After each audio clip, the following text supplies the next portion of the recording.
What do you value? What lights you up? What inspires you? Find your authentic code and know that find expanders too that can show you and start unblocking. There is that perfect job. There is like what you want exists. And if it doesn't, you have the ability to create it. Welcome to the Expanded Podcast with your host, Lacy Phillips.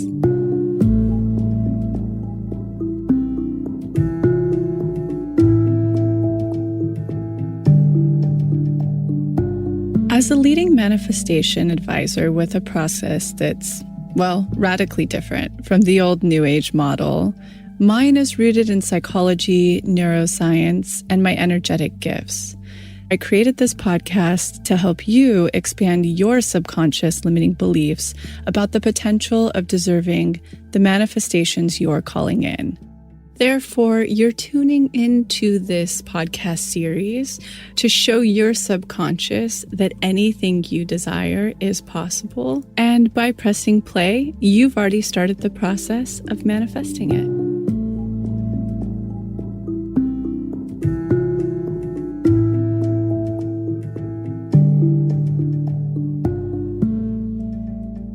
Today's episode is a very important and dear one to my heart because today is the day that we all officially say goodbye to Lila. Well, internally in the team, we're all having a big holiday team dinner on the 15th of December, and that's where we really officially say bye. But today we have to say bye to her at the brand. And Lila is somebody that I hold so dear to my heart. She was the very first person that I manifested to come and help me go from being a founder and person of one to a brand to becoming a full-blown team of, I think we're 11 at this point. And there will be nobody like Lila ever. It's kind of like when you have a first love. Lila's my first work love. I just have to give her so much appreciation and thanks for everything that she's brought to this brand, everything she brought to me personally. I mean, Lila's the person who went and rescued Marigold out of the little kill shelter in Downey with Shannon, who's another beautiful, beautiful person in this community. And therefore, this is a really big, heartfelt goodbye, but a very exciting one for Lila too, because I've gotten to watch her grow tremendously, just turning into and blossoming to an even more beautiful person with even more skills. And I could see her interest starting to percolate, what she wanted to do with her life, and she could feel it. And so we finally all get to just watch her make that transition and start to manifest in her next experience that really puts together all of her skill sets and all of her interests and has her pivoting more into the film and television world. And it's a real honor to watch that. So this episode's fully dedicated to Lila's transition into career and money. We go into the beginning of sort of a little mini process of her process of transitioning out of the brand and taking a little break and calling in her next career path, whatever that might end up being. I know she's a non-specific, so she's going to manifest something even bigger than her wildest dreams. And then we give a real heavy hitter of money. I know money and career are at the forefront of most people's minds this season. We've certainly been seeing it on the speaking tour. It's probably the number one subject, that and love, that we see. So we thought that this would be a really cool episode to put out for the new year. It's a recording of the class that we have within the pathway that we put out every 2 weeks. It's where you ask your most pressing questions, members of the pathway, any questions you're having with the process, with your own manifestation practice and life, and we go through and we answer it. And so that's just what we're doing in this one, fully focused on career and money. If you are wanting to tune in to Supported or any of the workshops, we have the Black Friday sale going on right now, which is our biggest sale of the year. And it's only going on from today to Cyber Monday. If you follow the link below, you can either sign up for the pathway, which will take you to our new platform we're launching in January, and you'll be getting it for the discounted code of $18 a month for a year, as opposed to our $24.99. And this offer goes for existing members as well. When you follow the link below and you sign up for this sale, you get in at the $18 price. and automatically on Monday, your old membership will be canceled and you'll roll right into this one. Or you can use that link and it will take you to purchase a la carte for half off our normal prices. And really cool things to look forward to, which I mentioned in the episode on Wednesday on the new platform, is it's all new DREs, or they're re-records that are a little bit more targeted and specific from the old ones. You can save all of the DIs. So all of my hypnosises, you used to not be able to do that on our old platform, and now they're savable, just like you would in Spotify. So you can listen to them and access them offline. Gosh, there's so much that's in this new platform. We're really, really excited. And we have a couple of other really exciting launches happening in January as well. And a whole new content model that we're putting out that I haven't seen before. So you have that to look forward to. And there will be a lot of perks only available in this new model. So you will be getting it at this discounted rate this time. And then after Cyber Monday, it ends. So just follow that link below if it interests you. And of course, we have the Give 20, Get 20. So many of you tell your friends and family about this work after you've had profound experiences. And you used to just do it out of the total excitement and kindness of your heart. And now you can make money, and so can they. You can follow that link below. Certainly sign up to the newsletter for a chance to win a lifetime membership to the pathway, which you can also find that sign up below. And other than that, you have New York. If you are even thinking about going to the New York speaking tour, we have opened up more tickets. I don't know how sold out it is today because I'm totally disconnected and in this holiday season away from the computer, but I do know that it was sold out. We opened it up to 600 people because it was sold out at 420. Last count, it was getting up there. So if this is something you want to attend, certainly act fast, and you can find that code below. Let's get into today's episode. We thought we'd do a special episode today because Lila is going to fully be transitioning after this month onto her new path. Wherever that is. Yeah. She's already magnetic. She has a lot of dates this week for everybody that's been following along. But why don't you tell us about, because you know the formula so well, leading up to this point, like how did you save up for everybody out there who's afraid to leave their cushy job or their thing? Like, how did you save up your FU fund? Yeah. Do you have a bridge job? Tell us all the things. Sure. So for me, like as soon as I get a ping to do something, well, it depends, I guess, on the ping, but a little like voice of intuition to move on, it usually takes me a long time to fully accept that. Yeah. But once I had that idea in my head that maybe what I wanted to do, being an MG, changing my mind all the time, but what I wanted to do or focus on would be in a different area. Then I just started, I had savings, but I just started being a little more conscious about savings. And I do have another job that's like a other kind of part-time job. So I'm keeping that as my bridge job. Mm-hmm. So that'll like float me for a little. And it's in the realm of your interest. And it is, yeah. And I'm surrounded by expanders, which is really nice because I'm a photo editor with these other photographers. And so I found myself surrounded by expanders. And obviously I had a lot of things to unblock because I'm very codependent, mm-hmm. and it's really hard for me to like leave anything. And I'm also I've done so much unblocking around money that I thought I was fully in the clear, but then still the idea of like losing what you're used to, mm-hmm. or that even like that lifestyle I was used to. What fears have come up? Fears that like I won't make that much again, mm-hmm. or I'm going to have to like really struggle for a while. I was really afraid I'd have to resort back to babysitting. But then I realized like I don't have to. Yeah, see, there you go. Yeah, so I definitely was faced with a lot of triggers, which was interesting because I thought I had cleared them all, but they had still come up a little bit for me. So I really worked on facing those, doing a lot of DREs when they were coming up, and also just going through opulence again. Mm-hmm. So I felt a little more confident in that sense. And then being able to have, first of all, like I've really been working on my codependency. So trying to like be able to have a little bit more of a stronger voice for myself and learning to like be okay, not necessarily like confrontational, but like bringing things up. Mm-hmm. So finally, I just felt that internal urge to do something else or stretch another muscle or whatever.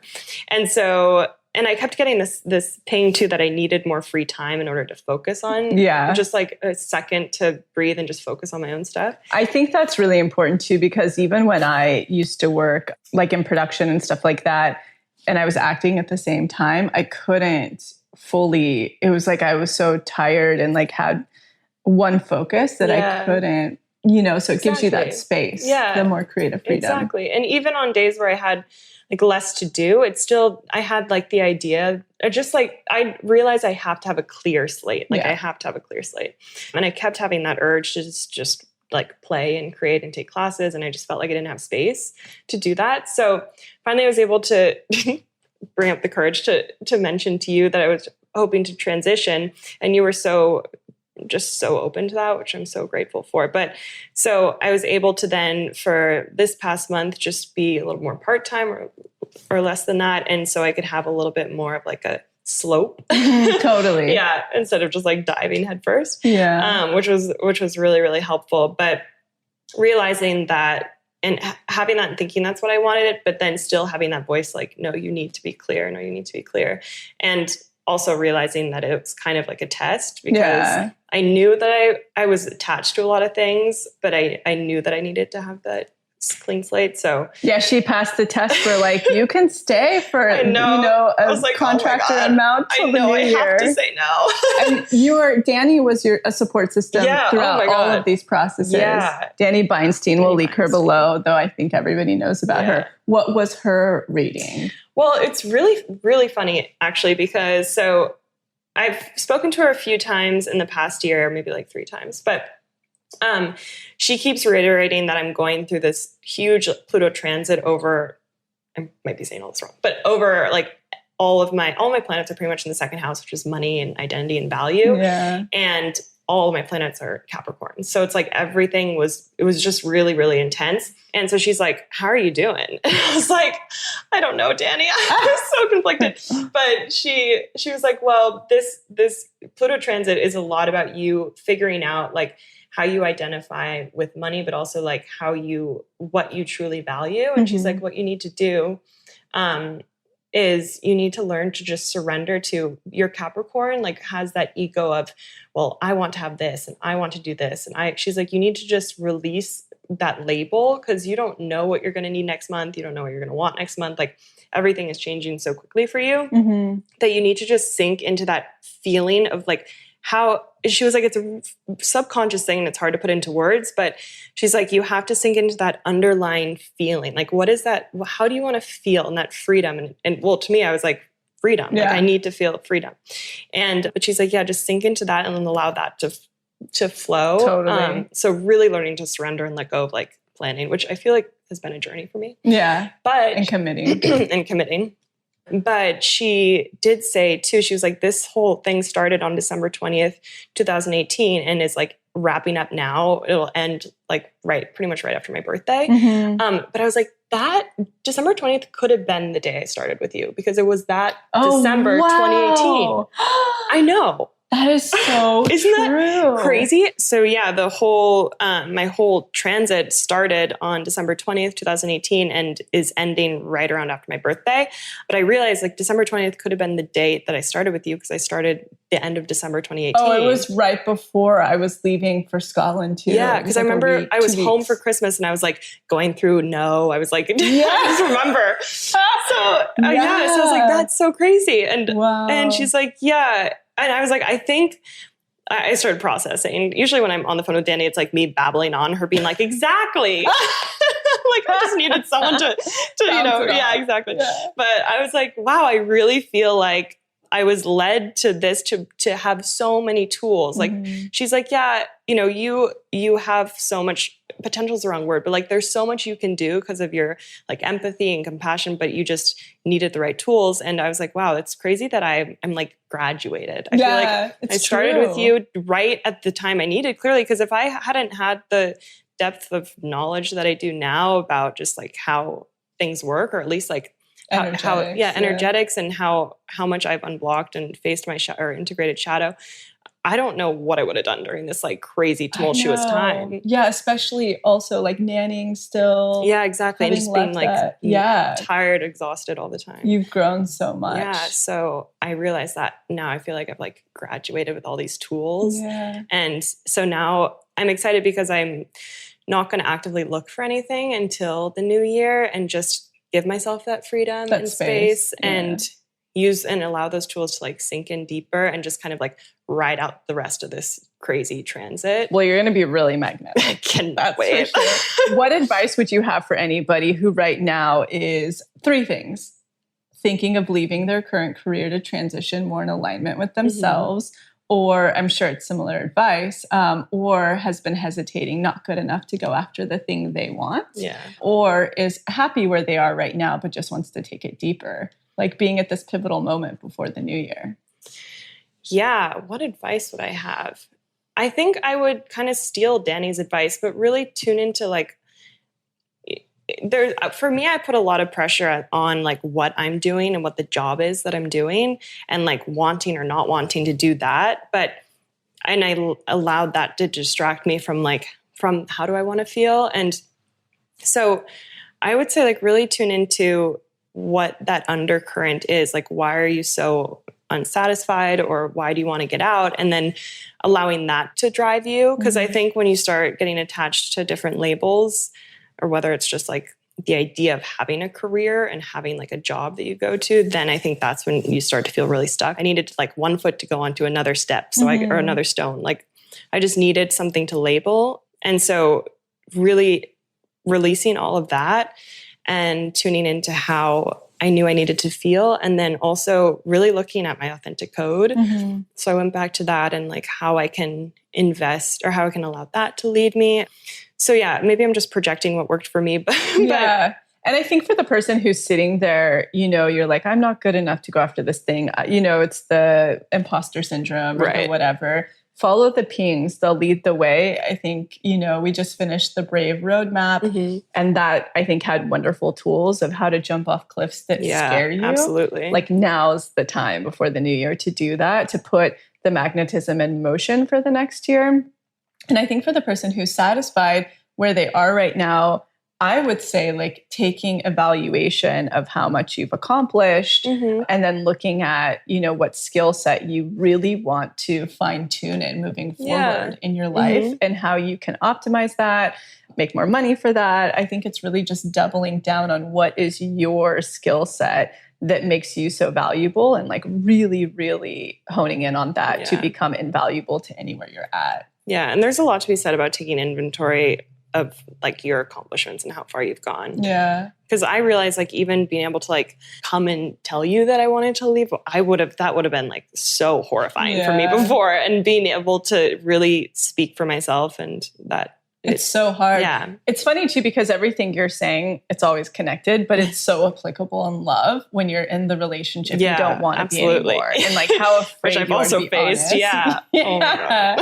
And then like, navigating that period. What if I never get someone this good again? Right, all that kind of stuff. And so it's, again, they're just so energetically intertwined. Yeah. So, well, then that's so exciting. We're definitely going to do a process episode so we can talk about that further. Obviously, everybody should continue following on Lila's journey. You can share your Instagram. At Lila Bell.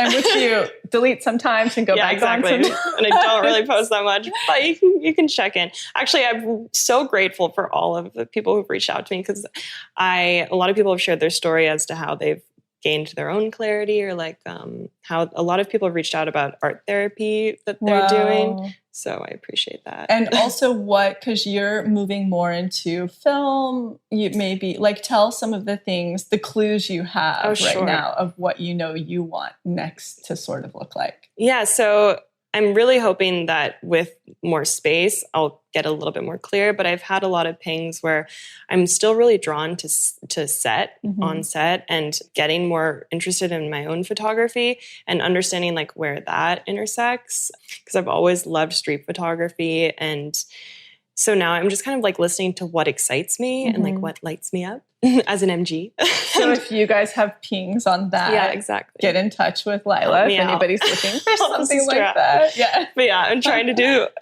behind the scenes photography, hopefully. Yeah, on set, street, just wherever that takes Just you. whatever. So mostly photography, writing. Yeah, and writing, but that's more of a long game. It's more of like a therapeutic thing. I see. And creative outlet. Yeah, exactly. Okay, cool. Well, let's kick off some questions. Can you speak on not manifesting everything on your list? Because in the last 9 months, things have changed a lot. Looking through one I made last November, I realized some things didn't apply anymore, or I followed pings that led me elsewhere.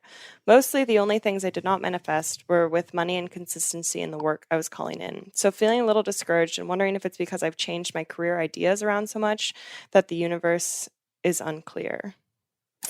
It kind of varies for person to person, right? So manifesting comes down to the energetic projection you're putting out there. And it doesn't mean like your vibration or your thoughts. It means your belief system. And so for you, maybe what you were calling on as you realized throughout the year wasn't in soul, like we talk about all the time, calling in your soul wants, your core essence wants. Maybe it wasn't as close to the truth as possible. So it could be because you're wishy-washy, sure. It could be sending mixed signals. But again, manifestation isn't that tepid. I don't know if trepid, I don't know what that word is. It's not that like, I don't know, flowy. There's a little bit more of a subconscious push. So if I were in your position, I'd really be, it's really hard and I had to sit in this space for a long time, but kind of okay with more clues downloading over time, which I know can make somebody feel stagnant. And B, I'd really be looking for where I'm not expanded enough yet and what I still haven't unblocked. There's do you have examples of that, Lila, where you're like, I've done all the work. I mean, I know I'm expanded and I'm unblocked in what I want financially. And then a new thing will hit and you'll be like, oh, whoa, I didn't even see that. Like, have you ever had that? I'm trying to think of a specific example I could share. But do you mean in the sense that like a new block will present itself or a new desire? Or a new block that you just didn't anticipate was blocking you or that was even an issue? Well, I don't know. One thing, which might be a little bit of a tangent, it was actually a question I was going to ask personally at the end of this one. Yeah. And I don't know if this is a block. It's like almost like a reverse block. Yeah. Because I've like unblocked so much that now this might have become I'll like a new layer's presented. Kind of, yeah. Or like I've created, I don't know. I'll explain. All right. Yeah. So I have done a lot of, I feel like most of the work I've done is around money and I feel extremely unblocked around money. And this past year I've seen so much just like abundance come to me more than I expected from a lot of different places. But also a lot of the work that I did on unblocking, like lack belief or ideas of lack that I grew up with, my dad being like so cheap about everything. Wait, can you talk about the sock? Oh my God, example? I accidentally. So background, I accidentally purchased $50 cashmere socks. One pair. Yeah.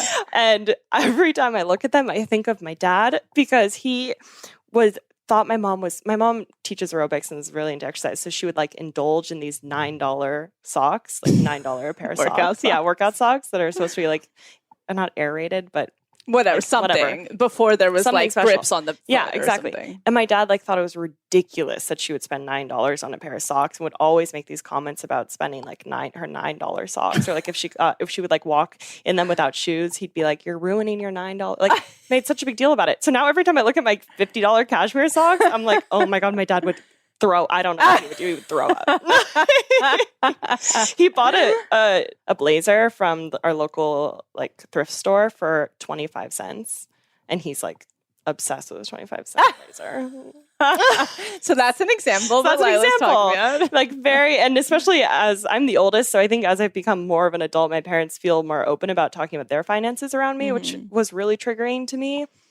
And so, anyways, I've created boundaries. And I've unblocked so much where I don't feel that person. What do your boundaries look like for somebody who's out there? So my boundaries are like if my mom starts trying to, because usually it's my mom or sometimes my dad who brings this up or like talks about how like something's really expensive or like complains about something that has to do with their personal finances, I just don't engage. And I don't, I haven't been able to fully be like, look, I don't want you to tell me that. So it's more of like a subconscious or internal boundary that I build. So I just let it, like, I just don't even let it affect me anymore. And I'm just have separated myself so much from them. Like, I don't rely on them for anything at all other than actually my phone bill. Yeah. But that's the last. Shit, you got to unblock I know that. Yeah. I do. That's the last little string once I'm off their insurance in 3 months. So yeah.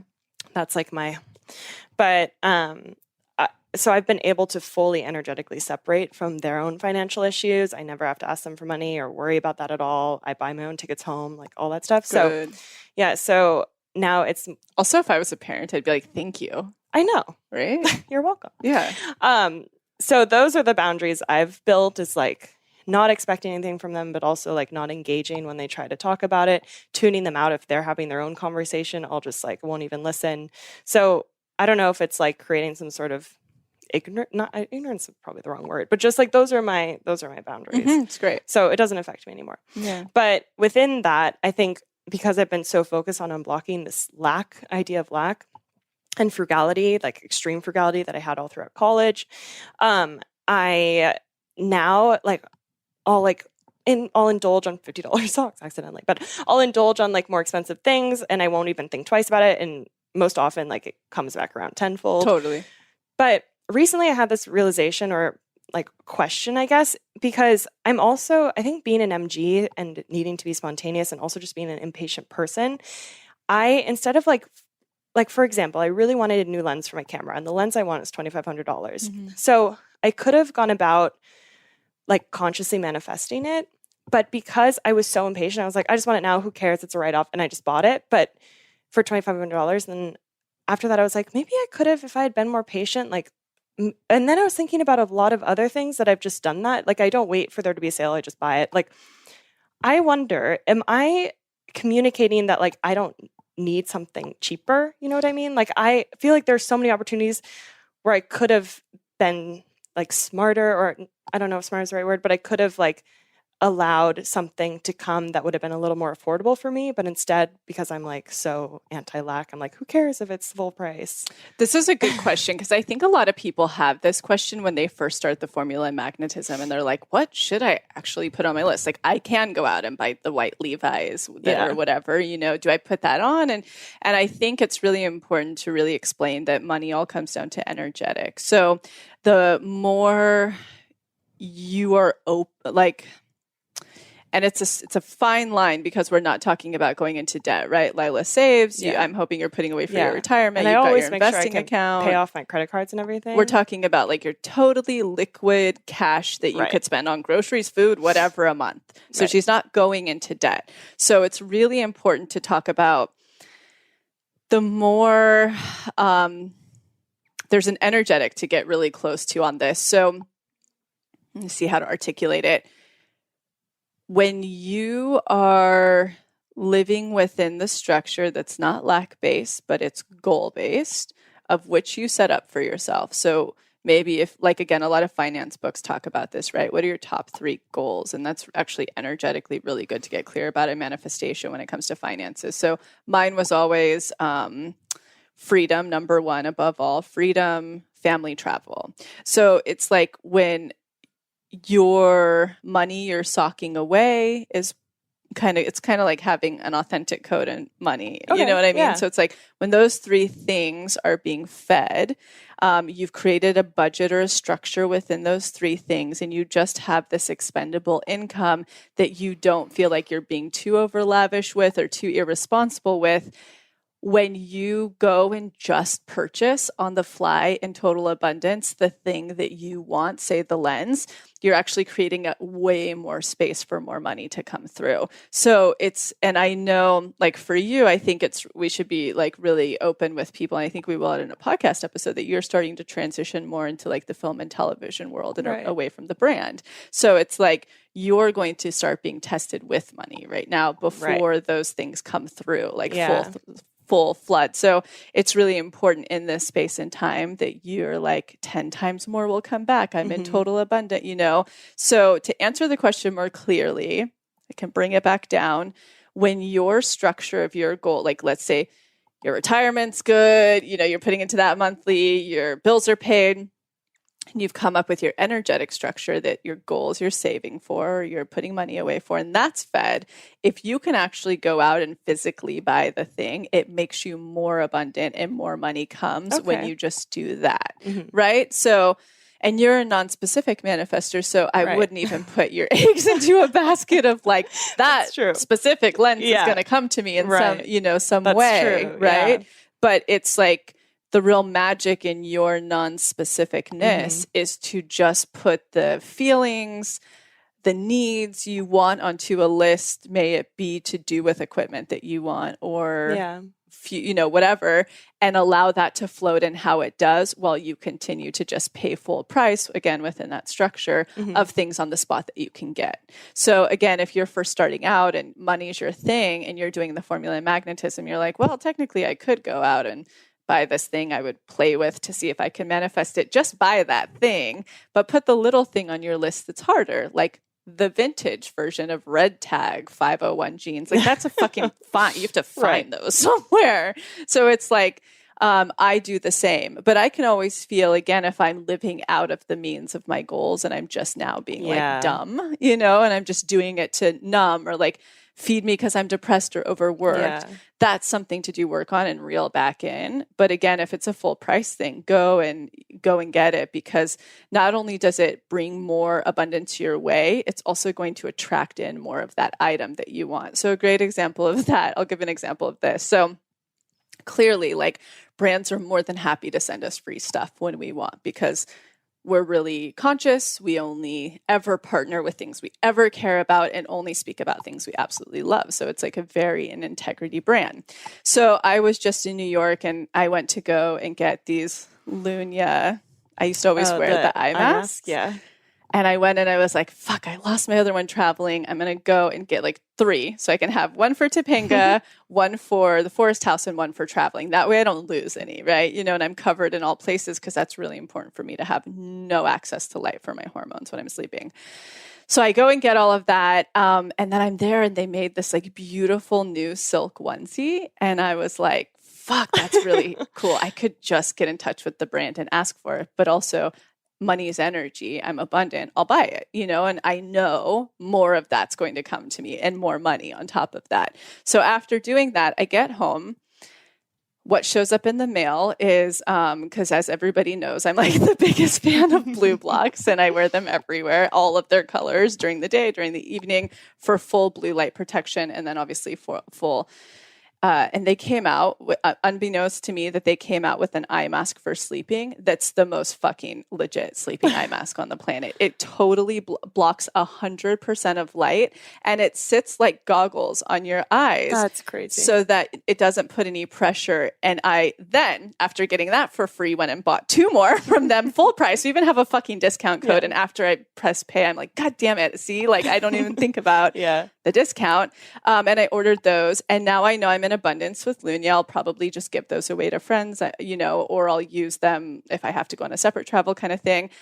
Then who shows up? Like, not only did I get that eye mask in for free, then Koyuchi comes to do a podcast with us. We've partnered with them on the house, totally unpaid. They bring me a onesie, and those things keep coming to me. So, and then we've now secured more funding in the company. So it's just a really good example that I can go out and buy the things I want. But again, if I'm paying full price and blah, blah, blah, and I'm saving my manifestation list to call in the new people I want to work with, things that take time to work with the universe, those things just come back and more money comes. So I think that's a good teaching that was long-winded, but very good teaching for everybody. No, it makes a lot of sense. And it made me kind of think of, because I think when I think of I don't know if it was necessarily in low worth, but I was just not giving a shit about parking tickets, and then they started piling up, and I was like, maybe I should start giving a shit and stop having so that's one thing I've been fixing. That's a different message though, I imagine. That it's more A, what's going on when you're getting them, what energy are you in, and B, it's pay attention, you're not paying attention to stuff, and it's funny because it made me pay attention, and that's what's then made me be okay, where am I just that's great wasting. It's putting you back into your square, and it did. It put me right back in my square. Whoa. And I'm just spending stupid money on this. Yeah, exactly. And I was that all could have gone here. But then I think of the times when I was manifesting the lens, even though I wasn't specific about, I guess non-specifically, I ended up kind of manifesting the funds for the lens. Yeah, there you without go. even realizing. And you just made me realize that usually when there's like something big that I really want, that month I'll be more abundant. And I didn't even put 2 and 2 together. That's a huge thing for people to hear. So again, like, and this is kind of advanced, right? This is when you've done unblocked money, you've done how to manifest, you've been getting your trust muscle strong. Like Lila's so advanced in this work. That's why we can have this conversation about things, and like nitpick at stuff.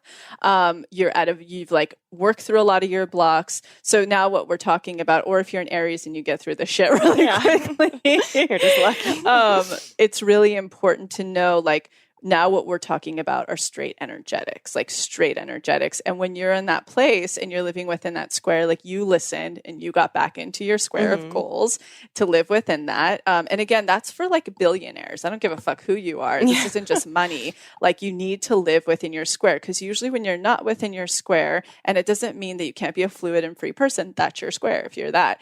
But when you're in your square, you are not numbing outside of your square to make yourself happy, which is usually the symptom of when you're outside of your squares. You're just like I don't know what you were going through, but you weren't paying attention to things. Right. You were Not probably at all. being flighty in Yeah. other ways too, Yeah. right? And the universe is like, yo, like pull exactly. it back in. Exactly. So that's just something to know. So when you're in that square and you're, again, just being abundant, it's not debt, blah, blah, blah, but you're living through that, the other things are going to show up on the physical and financial. If you're unblocked in them, they just will. Yeah. And it's cool to see. Very cool. I agree. All right. Let me get back to these questions. I'm inspired by so many amazing women that I've either met or follow on Instagram, and I'm always working to find more expanders who are living the kind of life I want to lead: fulfilling career, happy marriage, children, beautiful home, etc. However, I've noticed that I eventually find out that many of my female expanders either come from a wealthy family or have married a man with lots of money, allowing them the freedom to live that life. You are a huge expander for me because you have talked a lot about your upbringing and how you've earned your own money, but I can't seem to find many other expanders with this story. I know they're out there. What's going on what's the energetic behind this? So that's a really good question. And, like, there are a few people that I can think of. Well, I'm not going to share their stories, because even somebody like Danny Beinstein, who's been really open, she does come from money, but part of our work together was she completely cut off all resources from her family. And that's what made her business start to really go. But my favorite tool to do in this, which I know sounds fleeting, but it's not, ask the universe to send them to you. And you're just going to start weirdly out of nowhere meeting them at a party where you guys are in conversation and they drop clues and you're like, oh, whoa, wow, they're that. Like they built something out of nothing. Asking. And what you do to do that is call them in your journal, just as you would a partner. Like, universe, these are the expanders I need. They have X, Y, and Z. Different ways that they can present in my life, or strangers, friends of friends, social media. Like, just get very specific about what you're needing expanding in, and they will start to come to you. You'll start to watch a movie or a documentary or somebody at a party, or they will just start to show up. And I forget to even ask. And the moment I do, within weeks, my expanders and stuff start to show up. So that's one thing to do until you're expanded enough around that. It's interesting because I used to feel that way. And in this wellness scene in LA, it's really, really prevalent that people who are successful, they tend to either come from money or have, again, a spouse that really supports them. But I never let that stop me. And in fact, what I used to really focus on, because when I taught at the preschool I taught at in Santa Monica, everybody was loaded. Went to that, everybody. But I also was like a broke teacher living in a $300 apartment, being significantly broke. And I was like, if I have a kid one day, universe, I need to have all of these resources, because I already know I'm too exhausted and have endocrine issues that I'm going to need like support. I'm going to need, whether it's babysitting, nanny, whatever, I need support, because at the time I just knew I wouldn't have partners that were going to be super, super hands-on. So that was like my first view into that world. But they had everything that I didn't have. They all had backgrounds I didn't have, but I knew I could have that some way. And then when I started to parlay into the wellness scene, most people were, what you described. And I still knew that some way I would figure that out on my own. I didn't know how, and I certainly didn't have it, and I didn't come from it, but I just knew. So I think if you have that burning knowing inside of yourself of what you deserve, and you ask the universe to start showing you that, they will present, and even a great example for me is like one of the first people I worked for and helped with social media was Amanda Chantal Bacon. And her mom was, I think, one of the co-owners of Betsy Johnson. Like, she comes from a great background of New York, but she also worked her ass off when I worked for her. And I saw her build a company out of nothing and made it and wasn't dependent fully. I don't know her finances, but she made it into something. So I got to see, even if you come from that and you're following your authentic truth, your pings, all your things, like, it's going to happen. So I never let that fully stand in my way. So just asking the universe to start to show you where you do have those limits. I always wonder too, the difference between, sorry, I keep asking questions. No, it's great. I think it's so helpful. But the difference between, like, in this case, could she still have block? Could the reason why she's not seeing these expanders come through is because she still has blocks around money, being like, I'm not, I don't know, like, could that be also a mirror of where more blocks are? Because I think of this might be a little bit different, but I have a lot of insecurity in terms of like my skill set and my talent. So whenever I see someone who's like my age who has a job that I want, I'm like, oh, well, that's because they're like way more skilled, or they like have had more experience in that certain thing. And so that I feel like is more of an insecurity, but I don't know if that's also because I don't know if that's because I'm not expanded to see that, like, them improve in a certain way. Like, what is the balance, if any of that made sense? What is the balance between, like, having it be a mirror to a block versus, like, you're just not expanded enough? I think that's such a good question. And, like, if we, like, even break down further of when I was in those circumstances, I have always known since I was very young that I would be very rich in my life because I hated growing up that way. And I was like, I just know that I will be. There was a knowing inside of me. And I remember when there would be programming around me of people being like, money is bad, money kills this, or people with money are greedy, or they're bad people or bad politicians. And I always would go like, no, I already know that doesn't make sense, So I think looking at if you have prejudice against something, and then also in how you're saying, is it an insecurity? I think that's really powerful, because there's no way that I could start to manifest any abundance had I have not looked at how much I felt less than, because I went to a rich elementary school and would make my mom drop me off like down the street, and I was one of the poor kids there, and I had to really look at how inferior I felt towards things. So I think also the more you unlock those things, the more like-minded energy shows up, so the more expanders will show up. So I think that's a really good thing to point out and ask about, is looking a little bit deeper to see, do I still have prejudiceness, or do I still have insecurities and inferiority? And I think because I had dealt with a lot of like, I'm not good enough compared to, I was able to look very clearly in those circumstances to be like, no, I'll still have all that. I will figure out a way to have all of the things that I want, the lifestyle that I want, and my needs met. So I think that's a wonderful point. Okay, yeah, thank you. That clears up a lot of confusion. I mean, manifestation comes down to three things. Yeah. Are you expanded enough? Are you unblocked enough? And are you passing tests and bringing your worth? So you got to hit all three of them to make something. It's really that simple. Like, truly. It is true. It is in a way. I say this all the time, I think. But it's so fun knowing, like, understanding it and knowing it at a deeper level through just the work with you. It's like everything just does kind of click into those three things, and everything just makes so much more sense. It does. And they have like big umbrellas for sure, pertaining to different things. But if you can kind of get down to being like, yes, yes, yes, you're manifesting. If it's like, yes, I'm expanded, no, I'm not passing tests, then, that's like pretty simplistic to boil it down to those three things. Just makes life easier. Even though life is usually not easy. Right. But if you can like easier to understand. Or boil it down. Yeah. I'm a specific manifester. Can I request multiple things that may be in conflict? For example, ultimately I want my own business, and we'll start working on that. But in the interim, I still want progression and promotion in my current role.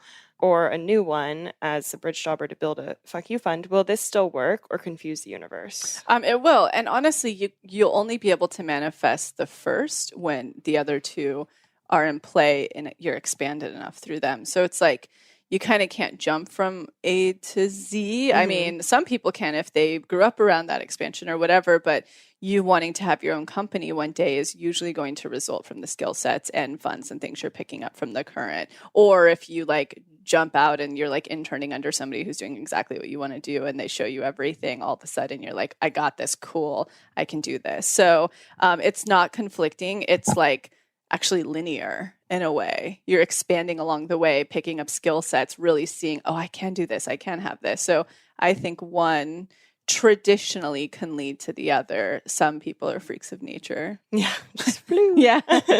Grace would be an example. Yeah, exactly.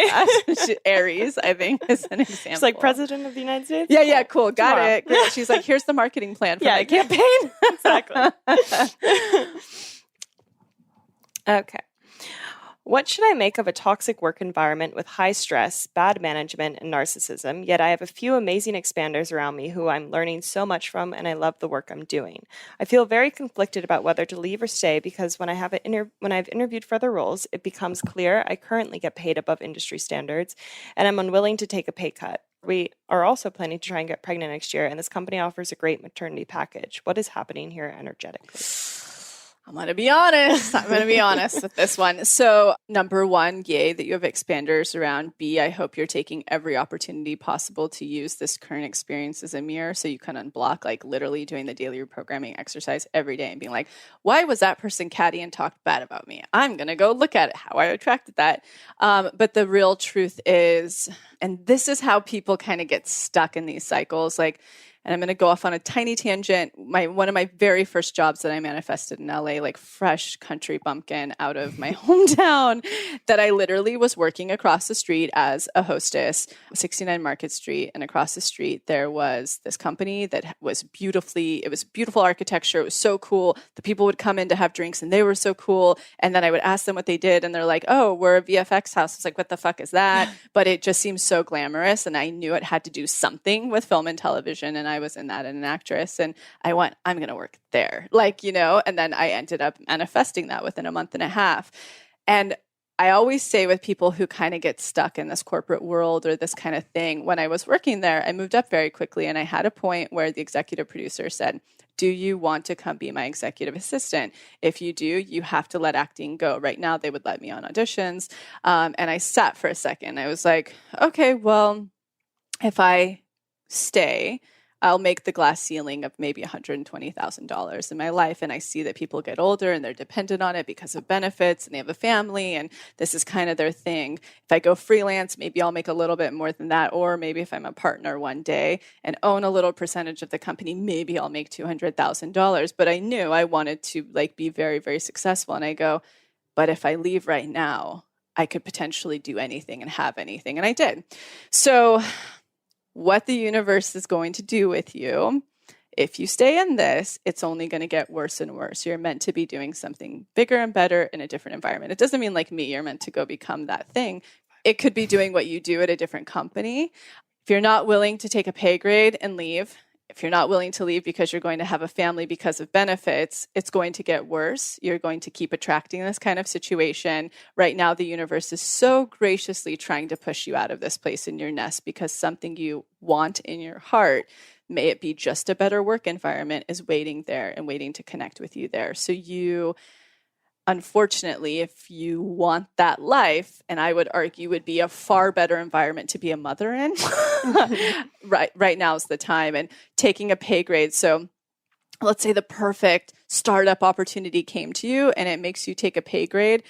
There's going to be so much flow happening with you, either that you find the next even better thing, or that company is going to grow and you'll make the money that you're making now and more. The potential is infinite. However, if you stay there, your well-being, your happiness, your life is going to shrink in the name of security, essentially. And and what it really means is in the name of settling. So just know right now you're settling. And so if you decide to follow the manifestation process of leaving, even if it's a pay grade, you will be tested, but your tests are going to come from being treated like shit. So they're not really going to come from pay grade-y kind of things, because you sound pretty in your worth about money. So if we were working together, I would be holding your hand to leave that company and what to take. I would argue that you will be a much happier, healthier, supported mother in that role. That would be my two. And I just have to be honest, because I want to save you time and energy.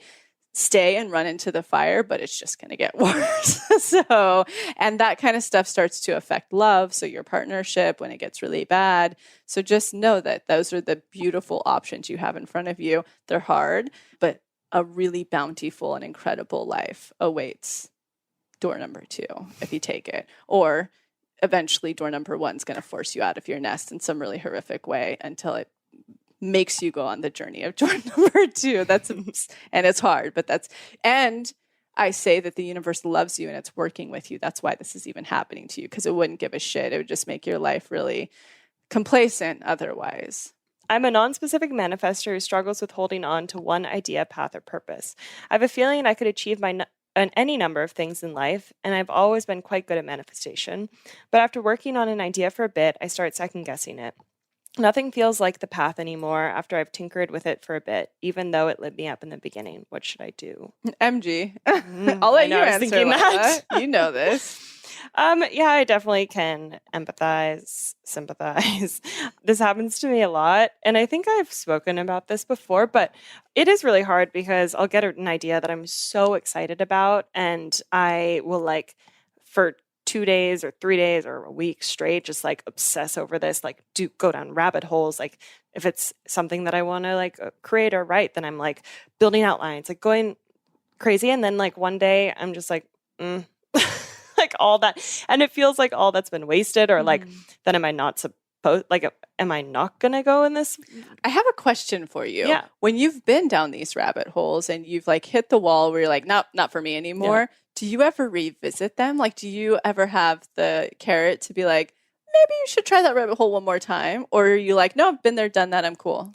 No, I definitely get that, because I think part of me is well, you should, Oh, it's societal. Yeah, societal, but don't be flaky. But also, which is something that I've worked to, because flakiness has always been such a trigger for me, and a fear of becoming. And I think with me being an MG, I'm naturally a little bit flaky. I think all MGs need to do a little shadow work. Oh, 100%. And own the fact that you're just, what's a better word for that if we reframe that?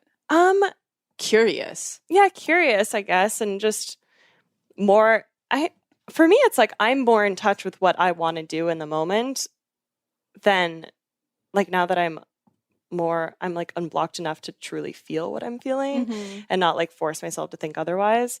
But I don't know. I don't know. I'll let you continue and then I'll wrap that up a little bit.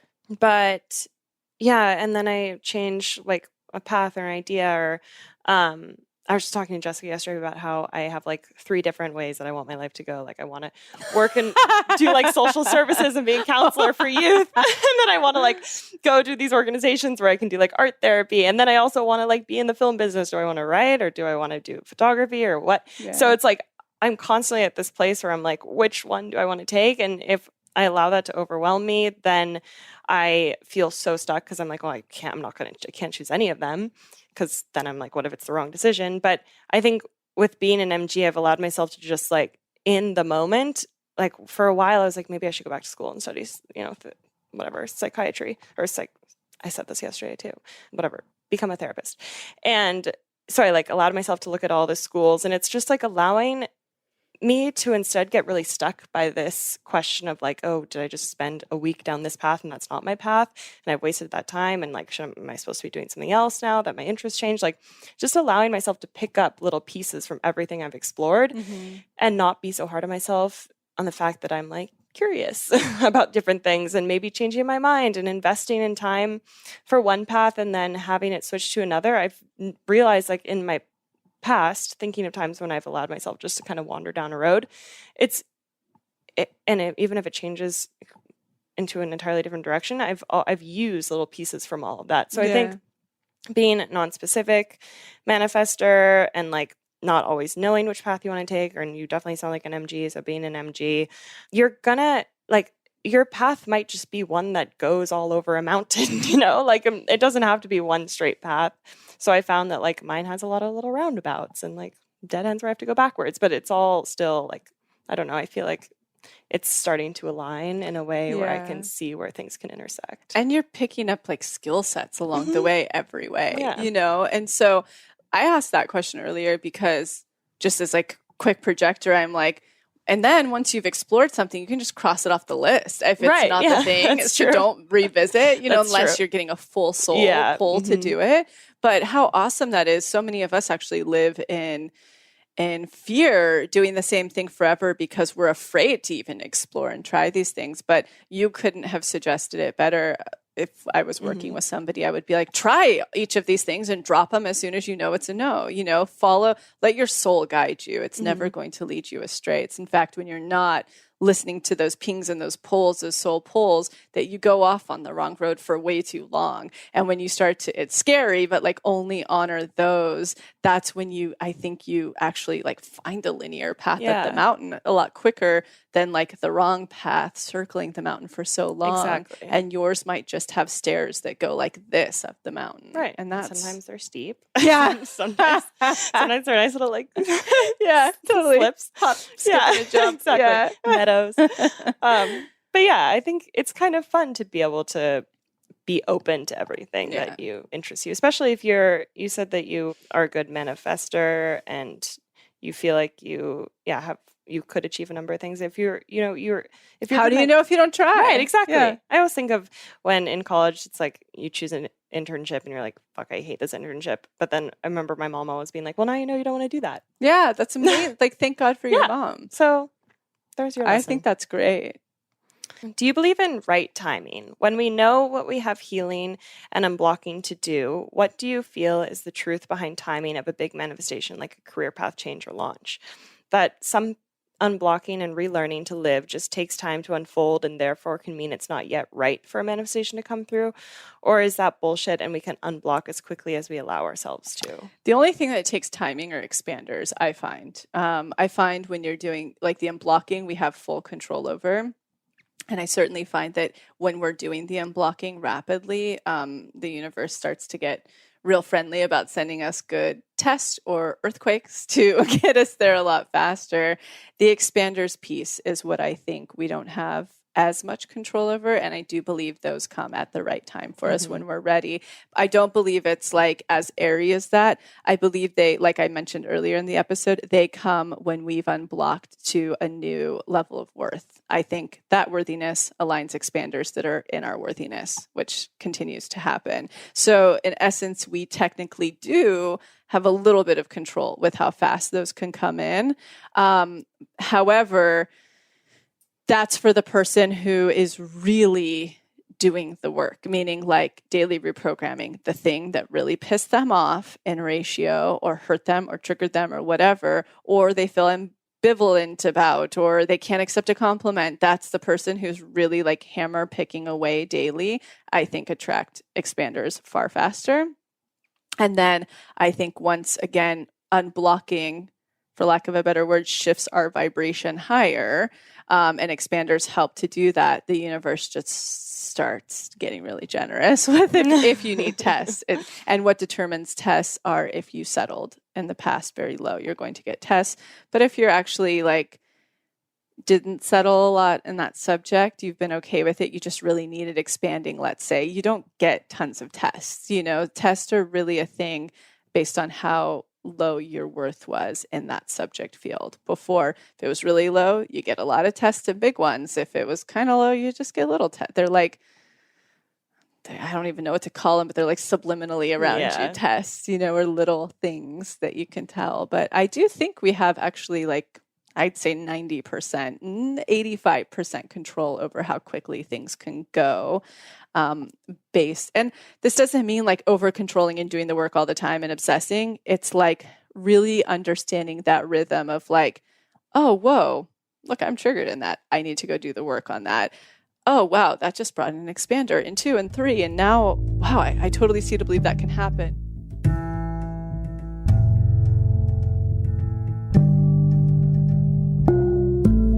So I'm quickly interrupting this episode to invite you, if you're ready to start your manifestation journey, or if anything you've heard in our manifestation episodes has piqued your interest to begin.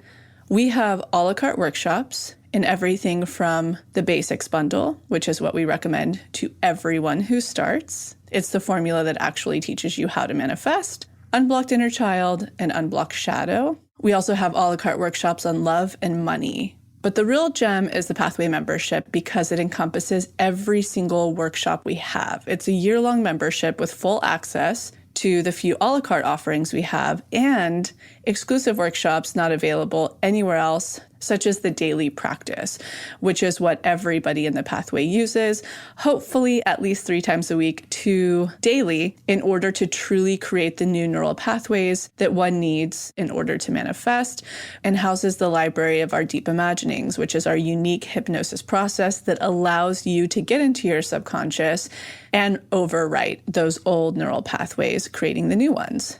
You can use our special code EXPANDED, all caps, EXPANDED, to receive $20 off your first a la carte workshop purchase or $20 off your first month of the Pathway.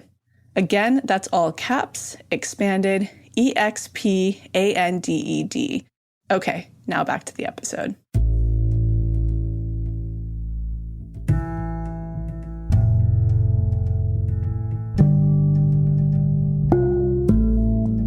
Okay, this is a test. I got to pass it. It's like that kind of a flow. So I believe we do have a certain amount of control over it. And then I think I'd leave the 15% up to the universe, connecting us with those expanders, the test needed.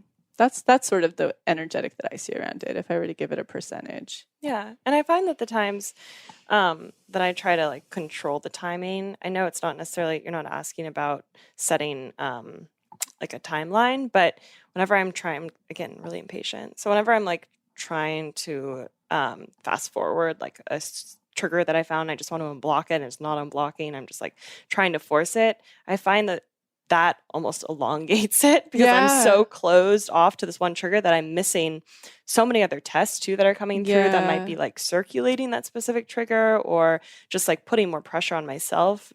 That's why I think it's so important to not try to perfect. It's much more about letting what's coming up in life dictate how you do the work. Right. Exactly. And that's why we do like an all access subscription. So you can access it anytime that things are coming up in life, even if you go 2 weeks and nothing's really come up and then the thing happens.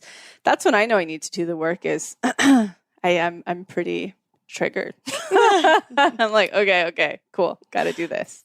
So a lot of people submitted questions with their own stories, but the main theme to literally half of the questions is like, how do you tell the difference between a bridge job and a test? Like if you, and I have a lot of my friends ask this as well. So I can read a specific one if that's no, I think it's very simple to answer. It's a bridge job when you know you're going to have an expander you work under, or you're going to pick up the skill set that takes you in the direction of the career you want. That's simple. If it's not those things. And again, so like if you're going from waitressing, let's say, we'll take my example, waitressing, and you're wanting to get into being an entrepreneur, I would want to therefore have any bridge job within the realm of a startup company where I know I'm going to be expanded by the people I'm working directly under, and I'm going to pick up skill sets that are going to help me be an entrepreneur. Doesn't mean it has to be in wellness entrepreneur. You know, it can be very broad, but it's taking me out of waitressing. And even if it's client service at the startup where I'm literally answering the phone and greeting people at the door, I'm going to be fully massively surrounded by expansion and skill sets and ability to move up and learn as much as I want, ask as many questions I want. That's a bridge job. That's where, and then a test is just something to get you by financially no matter what. That's going to be okay too, but you'll just receive more tests and you're going to have to get really strong when you're calling in the next thing. However, if you take the bridge job, you're going to expand so quickly and things like that manifestation is just going to happen so much faster. Yeah, because someone was asking as well, like, they're looking for a bridge job, but the ones that were coming through, it felt like they were cutting her value in terms of like what they were offering to pay her. Yeah. And so I guess in that sense, she was asking more of like, can you be tested in bridge jobs? Can those be I'll tested? give you examples of this where I tell people to stay pretty open. Like when we were first opening up, as people have seen, we open up a position, I don't even know what we call it, customer support, I think. That's my personal assistant, as well as the person who's dealing with all of the customer support coming in. A woman who applied for us, Nikki, I'll be really open. Nikki applied. Nikki had been project managing at a corporate place. She was making not double, like a fourth more than what we were offering for this entry level position. And she had benefits, which we're just moving into in the company now, paid time off, which we're just moving into in the company now. And we were like, we're sorry, you're so great, but this is all we can offer you. And she took it because she's a very intuitive person, and she took it knowing that it was in the direction of where she wants to go in career. And under a month, she was promoted to project manager and now project manager or directors of operations. And she makes now just a little bit beneath what her initial size. So it's like, that's a bridge job. You're going to move up. You're going to learn things. You're going to be in the realm you want to be in, even if you're taking a pay cut. And that's why I like to, this is what I did. This is what I like to advise everybody. Get your life free. So when I worked at that VFX house, the coolest expander I was ever around was this woman named Georgie, who's Australian and an Aries, and like, I think 5 years older than me. And at the time I was living in like my first apartment in Marina Del Rey that was $2,000 a month and had all these bills. And Georgie was like, Lacy? She's like, the smartest thing you're ever going to do in your 20s is live as cheap as possible. Go find the cheapest rent you can find, get rid of your bills so you can be as free as possible, because these are the years like that you need it. You need to, be fluid. And she traveled all the time, did whatever she wanted. She was working freelance there, owned a house in Australia. She was nuts. But I went, word to the wise. That's brilliant. And so if you're in this area, you're not set in your like path yet. Like I would say I'm set in my path. It's like I've manifested all the things I was asking for. I do the work I wanted to be doing. I'm in my path. If you're not there yet, like you're still figuring it out, live as cheaply as possible so you can take those opportunities. And it's not like you're being undervalued. It's just that's what the company has, right? Or whatever. If it meets all the bridge requirements, keep your lifestyle free. That way you can go, cool, I'll be at that place for 6 months and then it'll give me everything I need to now transfer into something else. We have a great example of this, and we'll see how this goes. Final conversations today with the team and I. But my oldest brother, he's 21. He grew up in Modesto, California. All he knows is what he's been around. He's always loved he's like a computer geek and really good gamer. And his parents weren't paying for his college when he got out of school, but they paid for his stepsister. Don't get into like the trauma he's been through with that family. But basically he was like, his dad's the sheriff. My mom's a paramedic. And so he was like, the job I have to get to put myself through school is to become I can't remember, dispatcher. He's like, he's the person who you call 911 and they answer, pays good money, has great benefits. He fucking hates it. That's what he's been doing. And he's miserable and they're treating him badly because of course he's getting pushed out of a nest. And I was talking to my mom and I'm like, well, he is really computer savvy. We could really use like the perspective of a male who lives in a kind of a rural area, to start being able to speak to everybody. So I talked to the team and I'm like, would you guys be open to like if we did a paid internship with him? And I proposed it to him. I'm like, this is a 4-month paid internship. You are going to learn every skill set within the company to be an entrepreneur. Even if wellness and this thing isn't your thing, you're going to literally for 2 months learn everybody's role and how to do it. And then the next 2 months, you can pick a division you want to specialize in and support. So it's like when you leave here, you'll be able to have a resume to work at kind of anything, So it's like, he's going to take a pay cut. He's going to be an intern. It's scary. He has an apartment. He has a car payment. He has benefits right now. But it's like at the end of these 4 months, this is his bridge job to give him freedom to the next thing he wants. So that's my like really long spiel on that, especially if there were a lot of questions. I'm in a toxic job, but doing boundary work, saving a fuck you fund and working on my dream career on the side. Do I stick out a toxic bridge job and fully build my fuck you fund, which will likely take another year? Or do I find another bridge job? I'm a generator with sacral authority and starting to notice some stomach issues, which feels connected. Yeah, 100% another bridge job.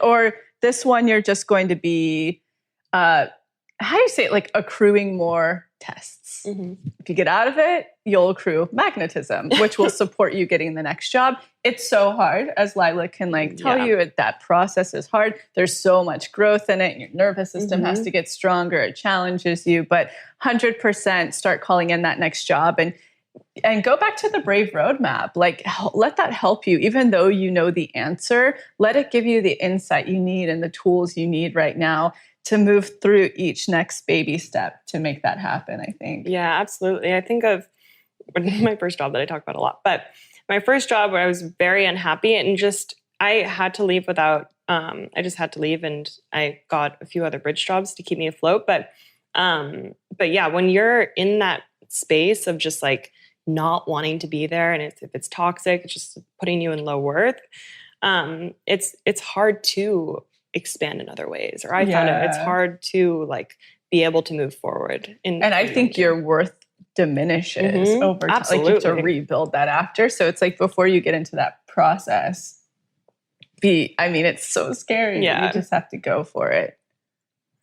How can you remain in high self-worth when a coworker is disrespectful, dismissive, and bulldozes over your boundaries? I've done work to find my own center to where I'm no longer enraged, but I still feel shaky and dismayed after our interactions.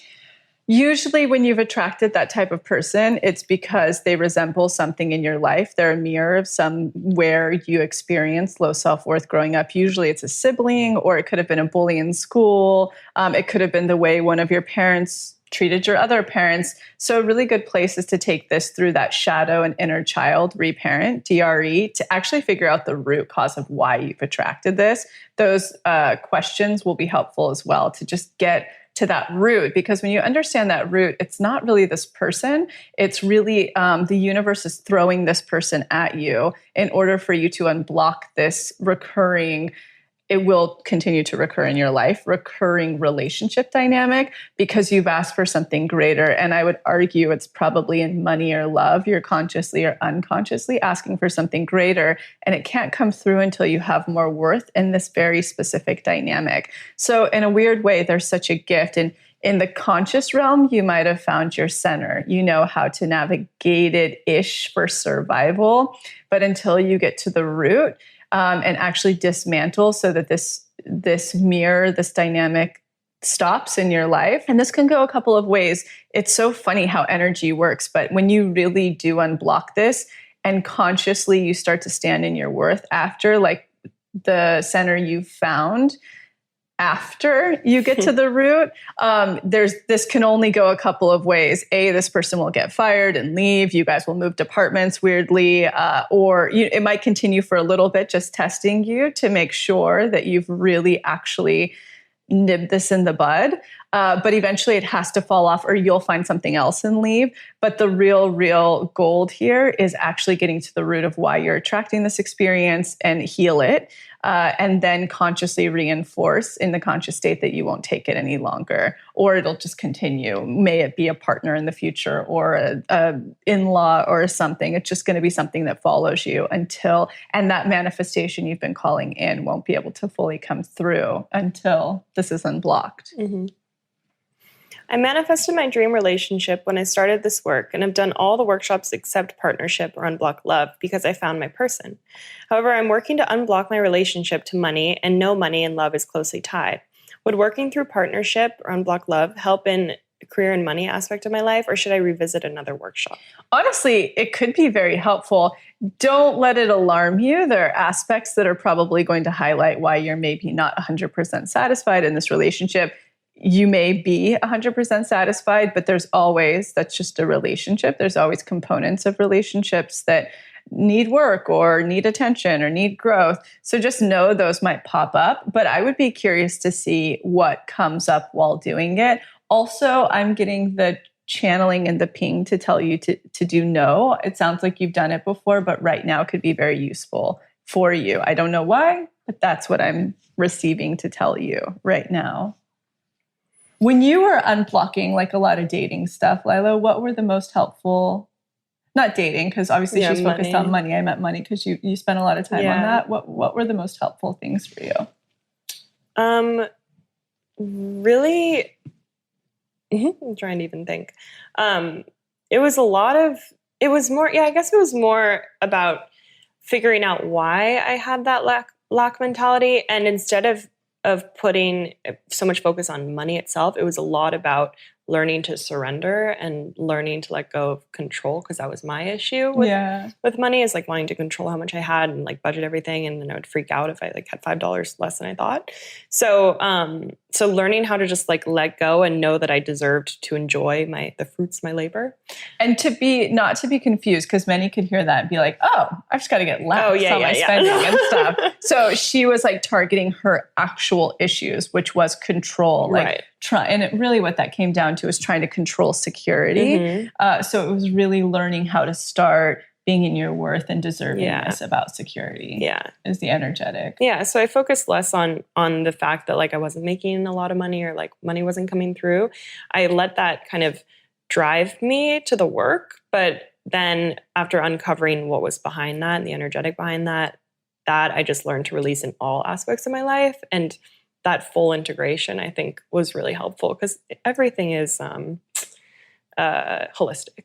It really is. And honestly, how love and money are mostly intertwined energetically is you're being tested, where you're blocked in one with tests. The same thing is applicable in money. So for instance, a really good thing for you is to take a look at your relationship or yourself and look at the ways you might not be able to fully show up in this relationship, or they might not, or your boundaries, even though it might be a very happy relationship, your boundaries might be impeded on a little bit. They may just not know better. It's how they were raised. We're all human. So looking at those may have ties as well to why you might be experiencing still. That's how the love and money connection can be. So there's something in no, obviously, for you. But once you learn what those are in your relationship, you don't necessarily have to take them through love. You can actually take the pieces you get from how the aspects of the relationship that aren't all there for you or for them, and actually take that through the DREs will give you clarity a lot quicker. So I mean, my favorite, and we're putting new ones out soon. I don't know when all of that's being launched, but very soon. A lot of new stuff coming before the new year. So my favorite for this, again, is always shadow and inner child, because it's just so quick and clear. Or there's one for the triggering. You can kind of get the clarity through that. But that's how you can look at love and money, is where are you being tested, where are your boundaries being tested. That's a good. Yeah, I even just thought of when I broke up with my last boyfriend, that was like right in the middle of, I think I had started with you not that long ago, and I was really diving into this work. And I realized that I was holding on to that relationship because I didn't want to let go of that security and like being like, oh, well, he's good enough. He's like, I have that. But Lila's emotional too. Emotionally unavailable. I'm like, bye. Or love avoidant. Yeah, very love avoidant. What is the best way to navigate being fired from a job without a fuck you fund in order to stay in high self-worth? Well, if your trust muscle is strong, it could be very simple for you. Let me think to the times I've done this in my life. If honestly, when you get to a place where your trust muscle is really strong, you're very unblocked, you're very expanded, you won't need fuck you funds anymore. It won't matter at all, because the next thing will come through so quickly when you're ready for it. But if you aren't in those spaces, the most important things to do right now is to be unblocking constantly, expanders constantly, and passing tests. And you are going to be tested, most likely it'll get very scary at some point where you won't have things. It's so hard to stay in your worth with testing at this level if you've had very low self-worth from the thing you've left. And usually it's very telling if you've left something without a fuck you fund, you just couldn't take it anymore, so you left. So usually your worth is very low, right? If you just couldn't take it anymore energetically, it was an environment that wasn't great for you or treating you well, or maybe you're just a wild Aries, I don't know. But it is so important to be unblocking and expanding right now. And if you are, I mean, the universe is always going to be there to help you, you know? So even if you do have to take a test bridge job, kind of like the first question, it's going to be very important once you have that little bit of stability again to be looking for the next bridge job that's actually really in alignment with what you want. And you are just going to be, again, accruing tests. And that's okay. It's totally fine. Tests are hard and they get very easy as your trust muscle gets stronger, but then you're going to be manifesting a subject that, again, is really on the Achilles heel of something that is your core issue, you know, like whether it's security, that can always be mine. And then the tests are going to get really hard again. And so that's just a part of this process. And when you do get that trust muscle in ratio to other things you've manifested before, you're going to be able to have a little bit of like an invisible vine to grab onto as you're leaping through for the next thing. So even if you're accruing tests, it's part of life you're living, you know, and it's hard. And this whole experience of hardness is actually going to be the coolest thing that defines you in the long run. I've been through that so many times in my life. And if you don't have a fuck you fun, this in itself is a learning lesson, and that's fine. And you can work your ass off to be expanding. And the biggest thing right now is getting into your worth. And it doesn't mean superficial getting into your worth. I got to talk about this energetic actually a little bit, because people get this very confused. And part of the reason that I approach this work the way that I do is to make it as actionable and tangible as possible, because we're talking about energetic. So it's actually really hard to distill that down into actionable, formulaic steps. So I want to talk about the worth piece, because if you don't understand it, there can be falseness in worth, right? I'll give an example, like somebody who's been in a job for a little while, hasn't proved their worth, and they're like, well, I should be the directors of this thing because they're so in their worth. Well, that's not worth. Worthiness actually is usually accompanied by quiet humbleness and quiet gracefulness, because you're so worthy, there's nothing to prove. You're seen, things come to you so simply and easily. So there's sometimes this thing that people can do that's a fake egoic worth. That's not worth. It's all energetics. You can't lie to energy. There's, energy is moving. So if you're like, oh, well, I'm really in my worth. When I take this next job, I'm not going to, subconsciously, are you really in your worth? Have you gotten there? So right now, the key thing to be working on is getting in your worth. And that's a lot of unblocking, a lot of expanding, finding your surrender, finding your gracefulness right now. That's real worth. That's the energetic you need when you don't have a fuck you fun and you're navigating this next step. Yeah, I like the emphasis on grace, because that's how I see it too. You just like let things go. You know, you don't need validation from anyone. You don't need to prove yourself. No. Who is it? Thomas Shelby. Oh. I haven't watched the news. I'm about to binge the new season. Oh my God. The whole time I'm like, do I want to sleep with him or be him? I can't tell which one it is. Oh. But he's a great one to watch. Again, it's like a gangster. I mean, it's like a lot of things that aren't, like socially acceptable, but he's in his worth. There's a very quiet, knowing humbleness of not needing to prove. Everything's quiet, strategic. That's worth. That's worthiness. Mm-hmm. I just received the first paycheck for my bridge job after a year of unemployment. The same day I received the letter from the IRS saying that I owe them exactly the same amount of money that I just received. It took me a year-long rut to manifest this bridge job. A year ago, I had a major almost manifestation with a job that was everything on my list, but that did not go through. What are the energetics behind all this? Why did I receive this money to get it taken away right after? What should I work on? Because you are very close to getting this like dream thing. If I'm referring back to this correctly, this is a great bridge job, right? That they're in? She just manifested a bridge job. Yes. So you're just moving for whatever reason. Let me see if I can tap into. You are moving at a slower pace. Yeah. So the clarity around it is that, how do I distill this energy that is communicated? You doubt yourself. So it's not as easy for you to,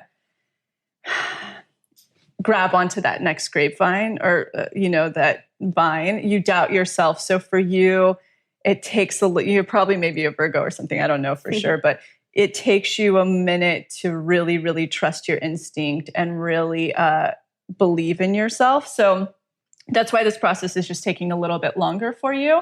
However, when this happens, and just knowing that, let that sink in. Maybe you're like, that's not me, but let it sink in, because letting it sink in is going to give you the tools of how to quicken that, speed that up in your life a lot. But you got the bridge job and then you got the IRS check, right, for the same amount. It means the universe is testing you and it's testing you big. So it means you're very actually close to the thing you want. So it's really great. There's not a ton of work right now except to pass the test. And what that means, again, like the perfect energetic to passing these bigger tests that are like really nervous system stressful. It means the more it's like that, the closer you are when you're at this phase of manifestation. So the big thing right now is to surrender when you're being your grace, and surrender when you're passing that test. Even if it scares the shit out of you, it's okay to feel all of those feelings. Feelings don't matter in manifestation as much as actions matter, and as much as subconscious projection matters. So really big thing right now is to just take each little test that's coming like that. It's like you're eating shit with a smile on your face. It's like, I see you, universe. Keep them coming, because this is where I'm going and this is where I'm headed. And it's kind of like a magic dark. You're sort of in a magic dark. That's exactly what's happening. Even though you have a bridge job, it's a magic dark. You're very close. So, and stop. Is doubting yourself the right energetic? Your thing is like, stop. I guess doubting yourself is the right way to say it. It's like you're taking a while of like trusting and showing up. So stop that. Listen to my words and stop that if you can. And that's what's going to lead to getting this thing, if it hasn't already arrived by the time this airs. Yeah. What theory would be most beneficial for reprogramming limiting beliefs around money? For example, debt is a part of life. If you're in your 20s, you will financially struggle. You won't have time to do anything else besides paying off debt. More than anything, expanders are going to be important for that kind of social commentary. It would be different if it was a very big limiting childhood belief, and that's equally as important. We're actually putting out a DRE soon that's just about money. So I know there's one for prosperity right now, but this one's actually really targeted on the money piece. But for you, seeking enough expanders where that's just debunked, that's actually what's going to make you manifest a lot quicker with that kind of social commentary coming at you. What do you think, Lila? You've been able to you're way more ahead than I was at your age with that kind of stuff. Well, I guess I have surrendered to the fact that debt is a debt in terms of for me, it's student debt. And I remember, which I feel like is invisible. That's how I've totally done it. Washed after. So it's I mean, it's not for the people that are feeling the feelings of it, but which I was, but yeah, I think I've had a lot of, because again, I like to control things, which I'm learning to surrender to the feeling underneath, Danny. But, but I'm feel like I should be doing a million things right now. And I've had so many people just tell me in different ways that, no, you're in your 20s, you're not supposed to. And just having that reinforcement was also really helpful. So I feel like that was, whenever I feel like I'm getting these little messages, I feel like I'm in some sort of flow. Oh, and kind of going back to that quote from Mel, it's like the universe is speaking. Yeah, exactly. 100%.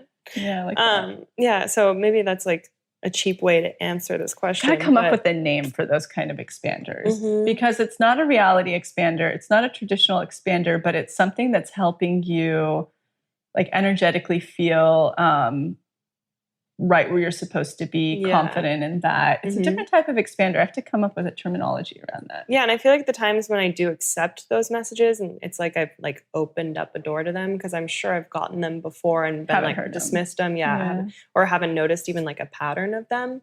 But now I can really tune into that, and that has helped. I know that's kind of doesn't fully answer your question, but I'm wondering what it means when you hit a high point in your relationship at the same time as a financial rock bottom.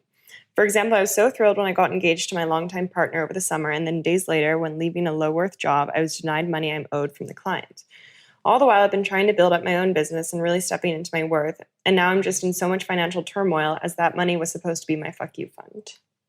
Yeah, it just means that you're up leveling really quickly. So, what's a good example of this? We know some for sure. So it's where, like a great example, it's like the company can be doing so well, but my frequency is up leveling. So that means that all of a sudden there's like fall off of old people, new people now are coming in that are up, it's like that started happening, I think back in like almost February, right? Yeah. It was really starting then.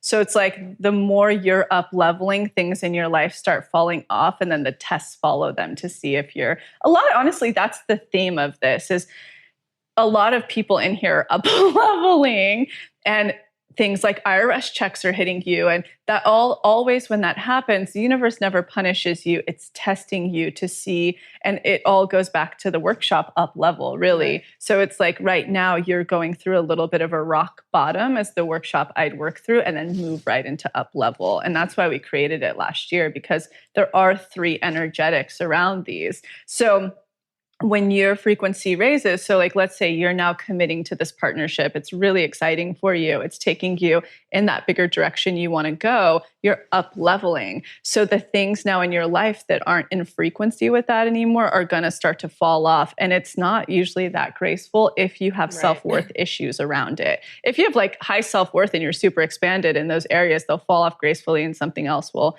implant themselves. But it's just very telling that you have work to do in those areas. So for you specifically, it's a really great thing. I know it's really scary. I would imagine security, like us, is one of your main core issues that you're being asked to work through. It's going to happen when you work through them, to get your company now on par with the relationship frequency, right? That up-leveled space, not the relationship in particular, but you're emitting a certain frequency there. So you're being tested. I would certainly go and do rock bottom and move into up level with the focus around your finances. You will get a plethora of downloads and ideas and whys and action steps through those 2 workshops, really targeting on the whole money issue.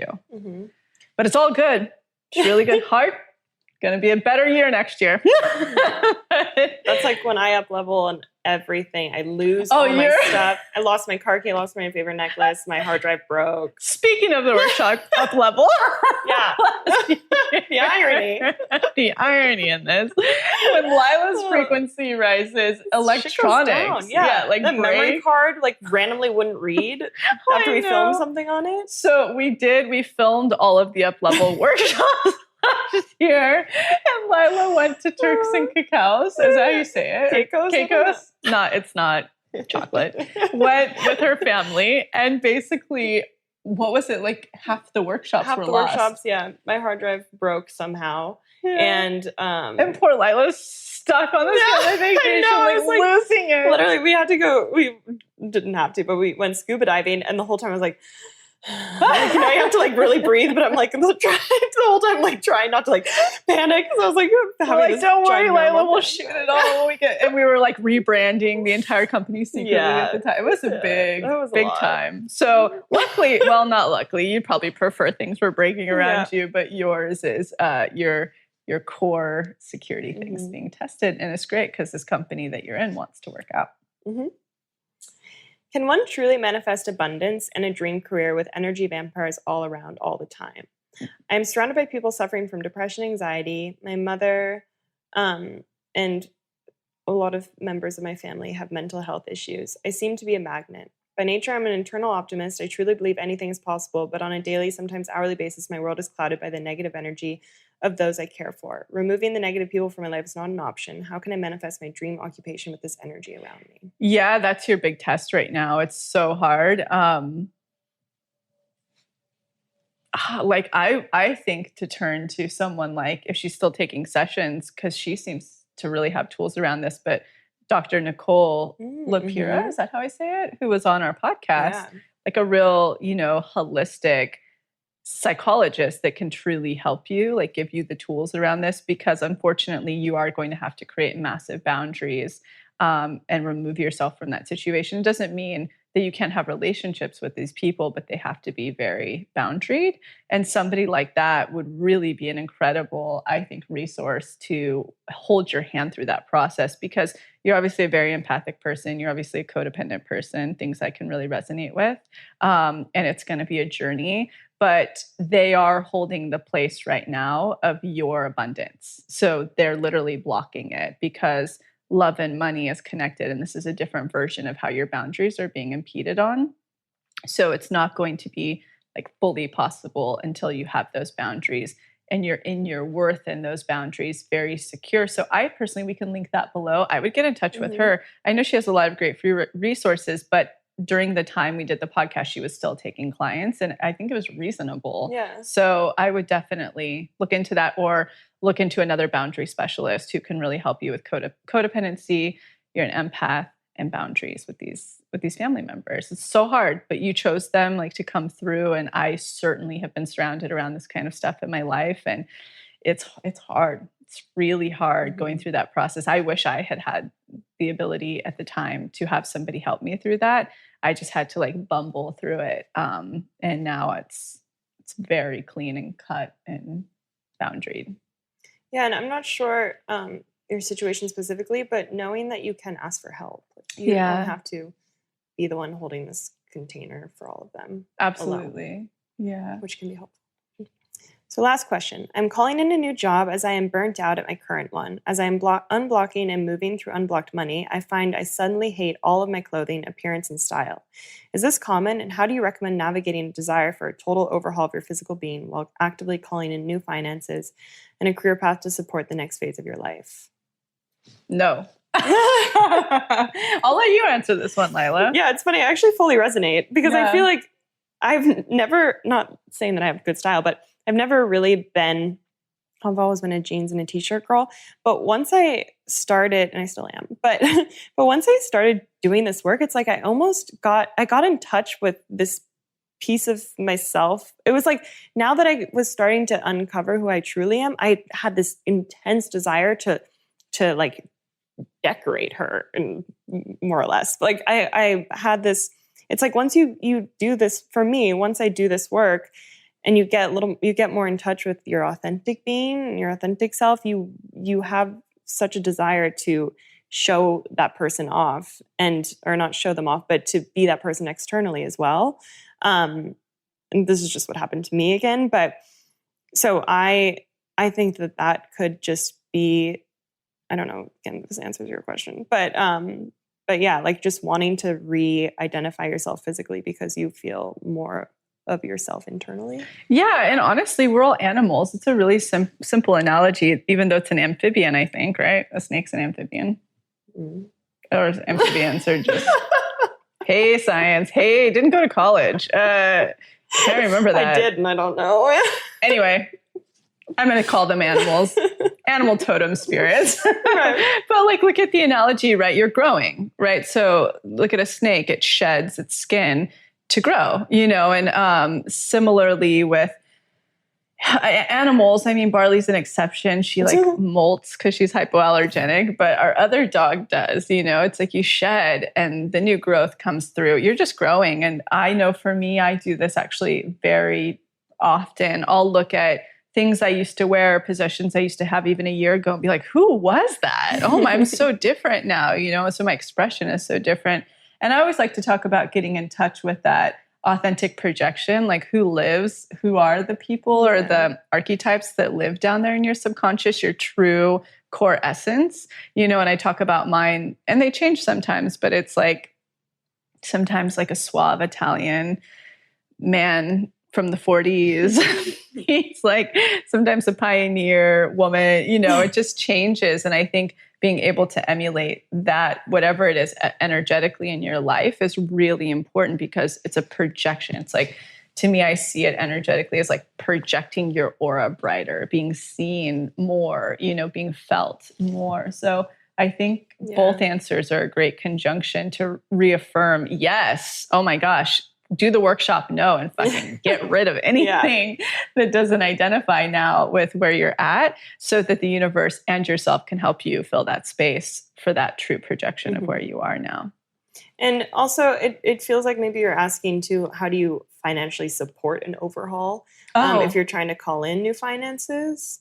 But I think there are a lot of ways to just make little changes. For me, like I'll shop at a thrift store that has like cheaper sweaters for what I'm looking for, or like, you can play around with making your own jewelry or just doing things that maybe don't cost as much as getting rid of your entire closet and then going to Nordstrom and refilling it. Yeah. I mean, I always, even when I was the brokest, I used How to Manifest, the workshop, to call in a lot of good vintage clothing. But also, I love the French, the token, and who knows if this is really French, but like everybody's like the French closet that's very small. It's quality, not quantity. Mm-hmm. And so it's like really investing in like that key, one piece that's not as cheap for the season. Maybe it's a boot or something or whatever. And the rest you can fill in with basics that are more affordable. And then the cool thrift find, there's just so many ways to go about it to really, I think, land on this expression of self, but doing it budgetarily and honestly using manifestation to call in what you want. I manifest so much shit. It's crazy. Now it's like I don't even think about it, and people are just sending me the shit that I was thinking I wanted, So it's like there's such a way to do it using manifestation and do it. Mm-hmm. Yeah, it makes total sense. Absolutely.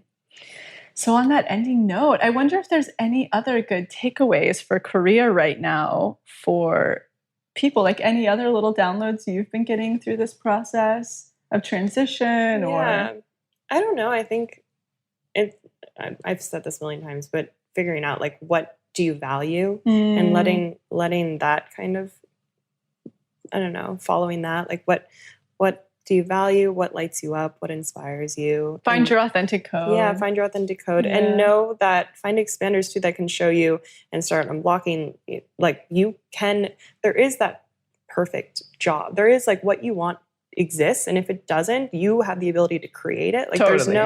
there's no limit. If you dream of something but you find yourself being like, but that is, like, I could never do that or whatever, really focusing on why you feel that way, because you can. Yeah, and unblock it.